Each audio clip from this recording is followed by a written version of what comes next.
Hello, are you an engineer? Can you link profession? Ah, right, there's nothing you can really make me. What a shame. How about other professions? Is there really anything worthwhile to make for sale to get some extra gold? Let me tell you, there is. Let's see what each profession has to offer in terms of profitability. Starting off with gathering, skins and herbs will always be in demand.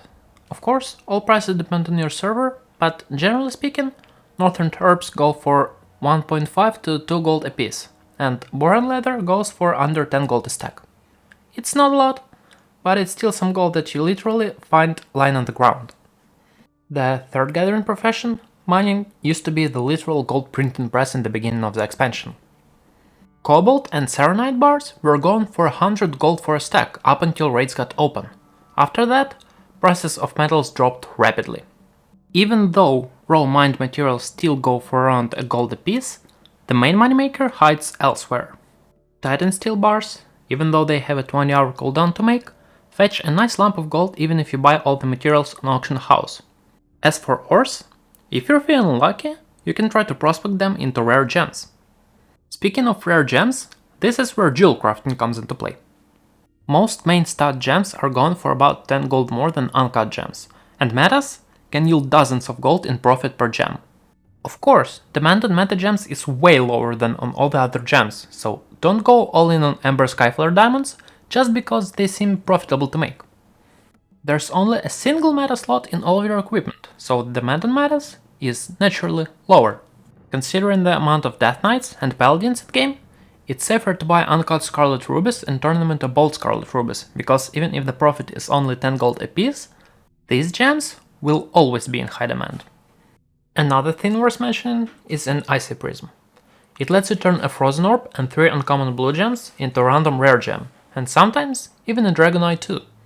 With a cooldown of 20 hours, the only way you can lose money on this is if you roll Twilight Opals and Forest Emeralds. We've all been there.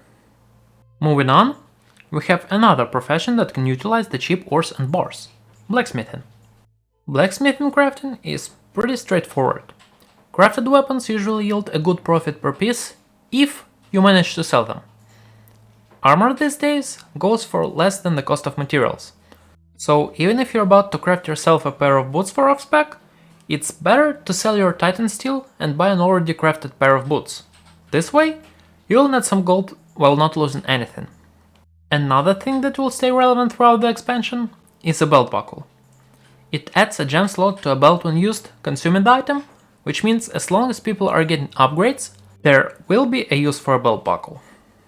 With materials not even costing 15 gold, it may bring around 15 gold of profit each. There is also a titanium plating that applies to a shield increasing the block value by 81, but its demand is debatable. If it sells, it may get you about 20 gold of profit, but don't go all in on it. The amount of people who it would be useful for is pretty limited. Another profession that uses metals is engineering. But you didn't take engineering expecting to make money off it, did you? You silly goose. Apart from the chopper, which requires an upfront investment of 12,000 gold in vendor purchased parts per item, there is really nothing that you could profit from. Yeah, the chopper itself goes for about 4k gold over the material cost, but the demand is pretty low. If you have spare gold lying around, sure, you could turn it into a chopper and sell them one by one to make sure you don't have unsold choppers clogging your bank, but be prepared to sit on each one of them for days at a time. Moving on to our next profession, we have alchemy. Poor alchemists. They got really screwed over by Blizzard this expansion. With everyone having stocks of various elixirs, their prices are way below the price of even a single herb. And even if flasks sell for 8 gold each, they're not that profitable, with each flask sold netting slightly over 2 gold. A rainbow flask, of course. Even potions of speed and wild magic cost under 1 gold over the materials, which is good for raiders, but awful for alchemists. Unfortunately, the only way they can make some money is to transmute eternal water into fire once every 20 hours. Also, a good idea is to stockpile rare gems because in later phases, they will be used to make epic gems, and their prices might go up at a time. On the opposite end of the spectrum, we have Enchanting. With armor and weapon volumes in the game, making money as enchanter has never been easier. Get some dust, some cosmic essence, slap a greater speed on one of those bad boys, and sell it for 100 gold. With abyss crystals costing over 100 gold right now, any enchant that uses one nets some pretty good profit. And the good thing about it, they will never be unneeded. So even if you make something and not sell it right away, it will be sold later in the day. Unlike that Misty Forest Emerald your guildmate's been trying to sell for the last 2 weeks. Another evergreen profession we have is tailoring, surprisingly enough. Ebon Weave and Moonshroud gear can bring you some small profit, but the Spellweave gear is where it's at. Spellweave, due to not being needed for glacial bags, sells slightly cheaper than the other two, but the gear you make from it sells higher, because the stats are just so much better. Spellweave gloves and rope has no stamina, thus the itemization points went to intellect and spirit, stats much more useful for casters. Of course, like any pre-raid gear, eventually the demand will drop on those, but the demand on spell threads will stay throughout the expansion. With brilliant spell threads going for 90 gold more than the cost of eternal lives you use on crafting, the profit you make on those depend entirely on how much frozen orbs cost at the moment. With people running less heroics than before, frozen orbs hover above 40 gold apiece, which cuts directly into your profit from items that craft with those orbs. There are days when orbs drop below 25 gold, which is when you want to stock up on them, or spend your extra emblems of heroism on them. The one way to profit without frozen orbs is to make frostweave bags. Interestingly enough, each bag currently yields about 10 gold of profit, and they sell pretty fast, though that's another thing to turn your extra cloth into. The third and last crafting profession is leatherworking. Like the other two gear crafting professions, don't even look in the direction of pre-raid gear if you're after profit. The margins are slim and demand is dropping. If you're after making money by crafting gear, and this concerns other crafting professions, stockpile materials for Aldor and ask your guild leader to hand you the first recipes that drops. The best time to get gold from crafted items is when the item is fresh and the demand outweighs the supply. Currently, this time has passed, but Aldor will bring new crafting patterns and thus new periods of profits. What you can do now is to make lag enchants.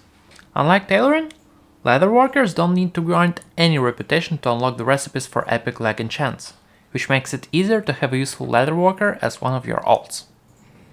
With a single fur going for around 50 gold, total material cost of one enchant is about 140 gold, which makes the total profit per item 40 gold with current frozen orb prices and higher with lower orb prices. The enchants are also evergreen, so just slap them onto the auction house anytime. One unique thing about leatherworkers that they can profit off is turn lower leathers into higher ones.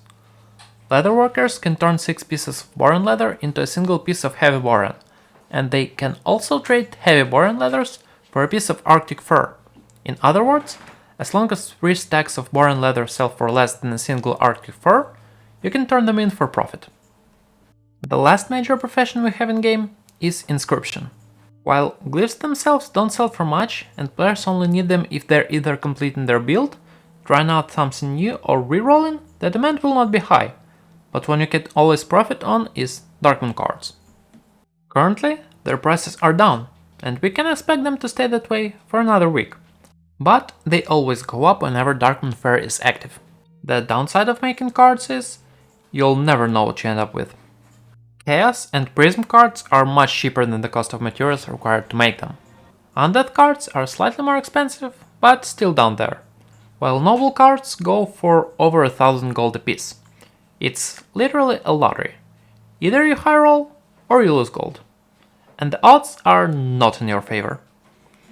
Another unexpected source of money is cooking.